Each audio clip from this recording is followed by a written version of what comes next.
Thank you very much, and welcome to the remix of the financial landscape. So if you put yourself in the shoes of a DJ or a music producer, what would be the skills that you need to master in order to create outstanding music? So first of all, the fundamentals, so technical understanding, knowledge of music, contacts to promoters and to venues, and of course, tons of experience and probably hours of trial and error. And although most of the successful players took many years to get to their current fame, sometimes out of nowhere, totally unexpected, new players hit the scene and they give the established players a hard time and a lot of headache. And this actually happens at the moment in the financial landscape in Germany, in Europe, and all over the world.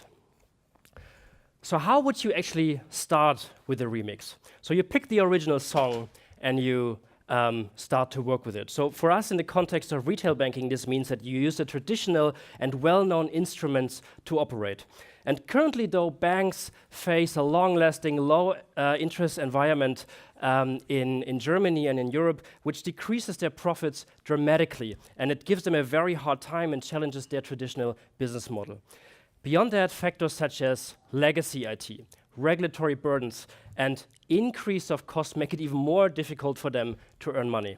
In Germany, 80% and I think in UK it's actually even 90% of all the IT resources are permanently allocated to regulatory requirements and regulatory projects. So this leaves only 10 to 20% only to new products and new innovations development. So if we at DKB and other players in the industry would have only one wish free to regulators and jurisdiction, it would be give banks a break and let them play to evolve and compete on a market that prepares for a fundamental shift of power.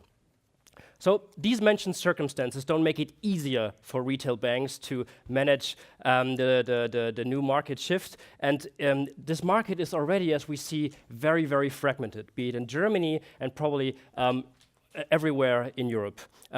We see rapid technological developments, we see changing of consumer needs, but above all, we see evolving competition. So on the one hand, we see the neobanks and challenger banks such as N26, Atom, Monzo, Starling, you name them. They start with a greenfield approach, right? They don't have any legacy to deal with, and they have tons of marketing dollars on their accounts by venture capital. On the other side, we have the big techs such as GAFA or BET from Asia, and they have even more money. They have a lot of experience and the creme de la creme of talent. Apple, for example, out of the GAFA, they just announced their own credit card, the Apple Card that will hit the US in summer of this year.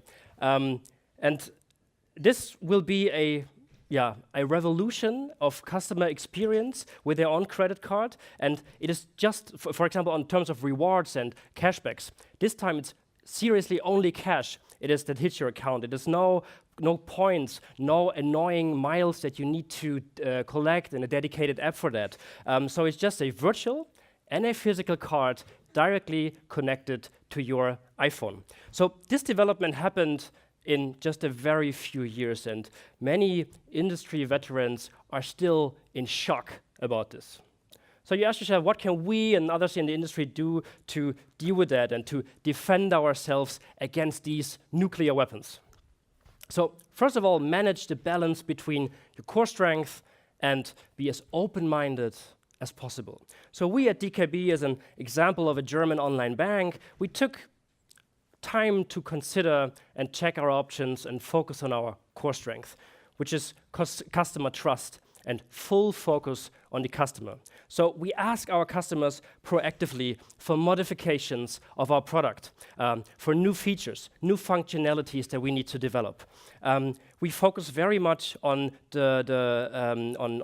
customer surveys, on A/B testing, on focus group to develop and make our development even more efficient.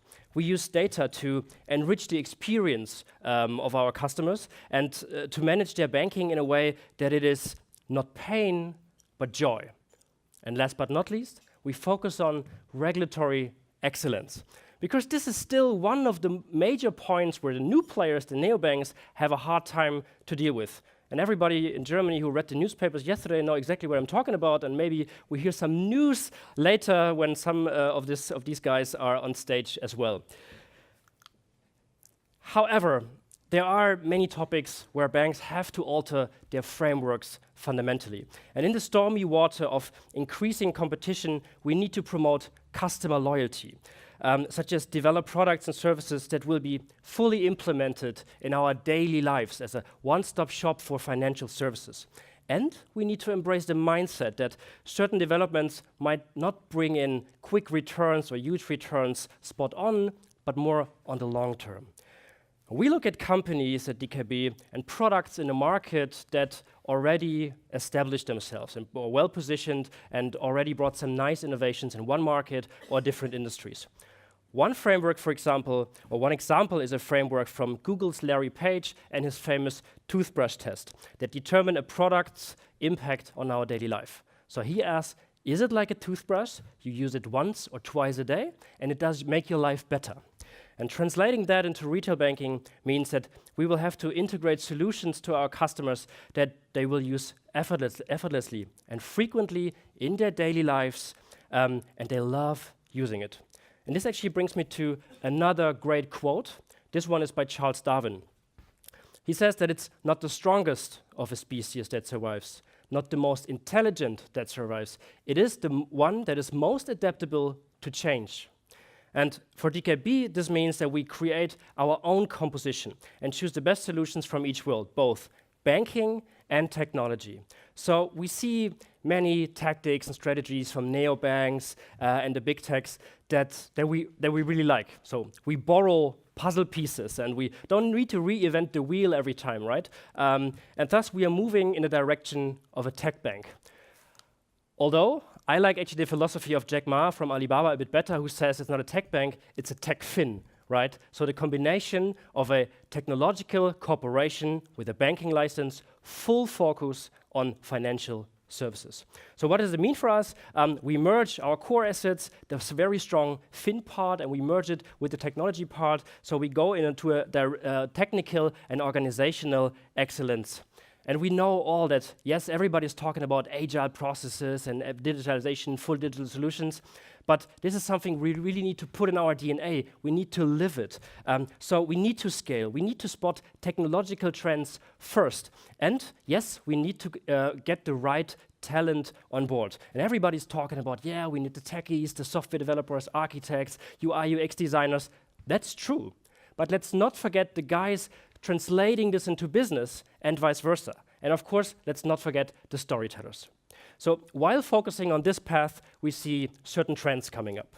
One of this trend is semantic banking. So products and services need to be offered to the customer in a complete different way than they are at the moment. So nobody wakes up in the morning and wishing for a consumer credit or a mortgage. This is just not happening. I wake up in the morning and I think about the game tomorrow, the soccer game, when I invited my friends coming over, and I think, my TV is too small. Or I'm in discussion with my wife about the family planning, and we both noticed that our apartment might be a bit too tiny as well. These are typical life events. And banks nowadays think and develop products from a total different direction, 180 degrees.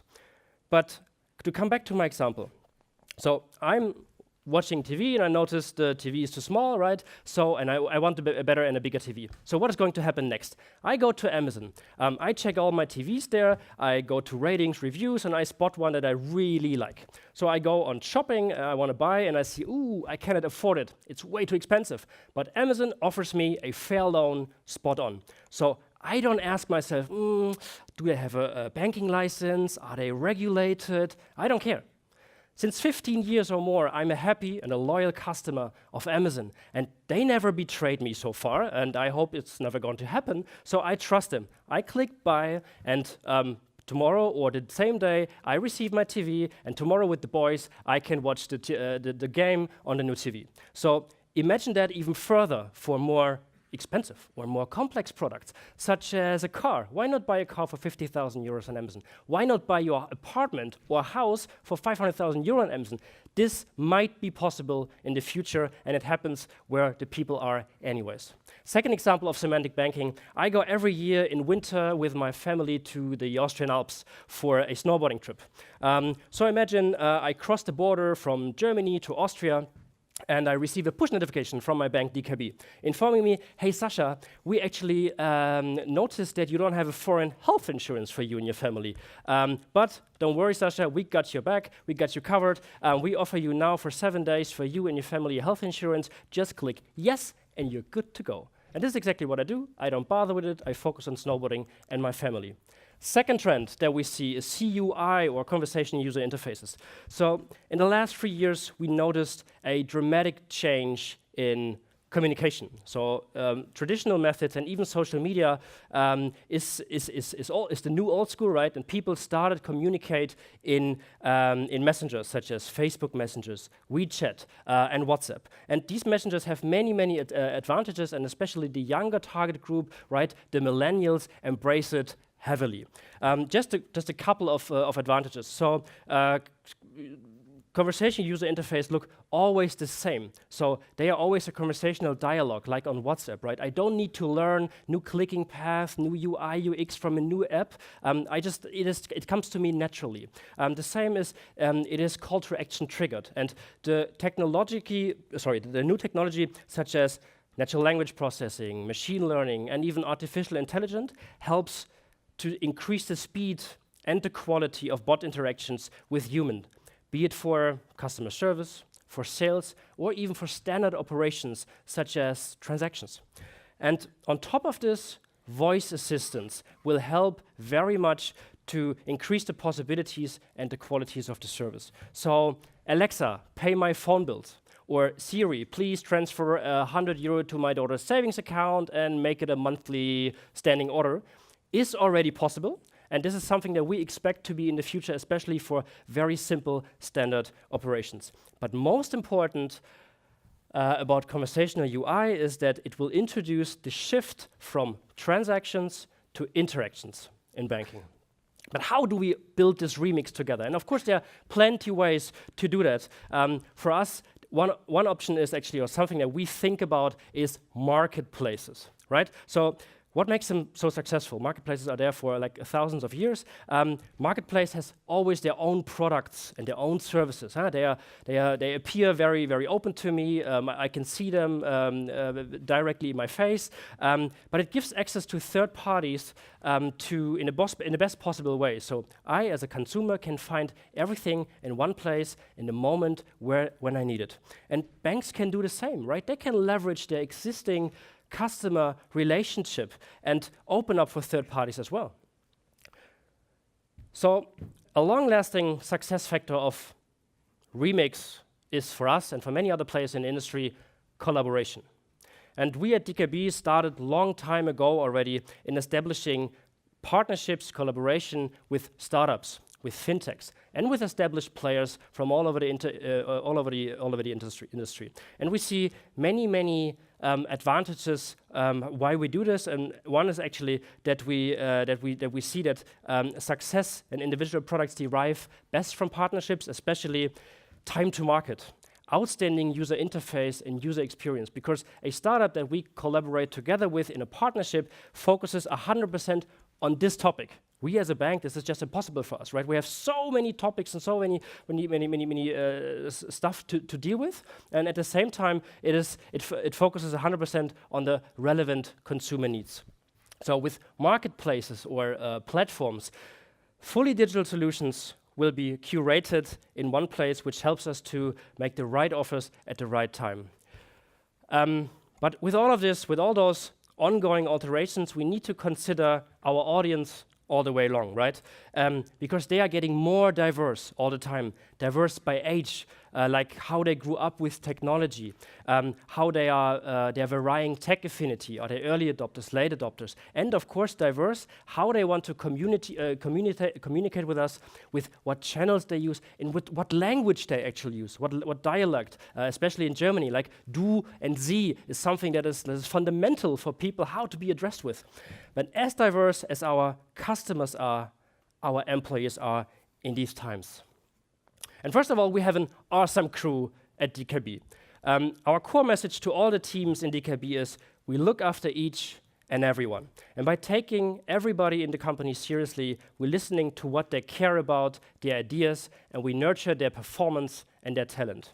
But then we have a different message, different speeches to two groups. The employees in the core department, this is group A, and the second group is the guys in research and development, our disruptors. So for the first group, we tell them, digitize as best as you can, but don't destroy the current business model.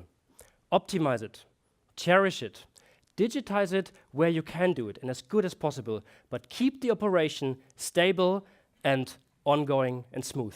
To the second group, we say, destroy our traditional business model. Do it as best as you can and give everything to actually do it. And of course, this communication leads to tension. We tell all the teams we are all dancing on the same dance floor. But if we don't do it, someone else will do it for sure. So this is how we establish our own powerful attacker team. And if we are successful, everyone is on the same dance floor and we can party the entire night together. And I personally believe we at DKB, we are on a very, very good track record and we are successful in the future to do that. But it might sound crazy to act like this, but in the end, it's all about dance or die. And we want to dance. And now it's time to turn it up. Thank you very much.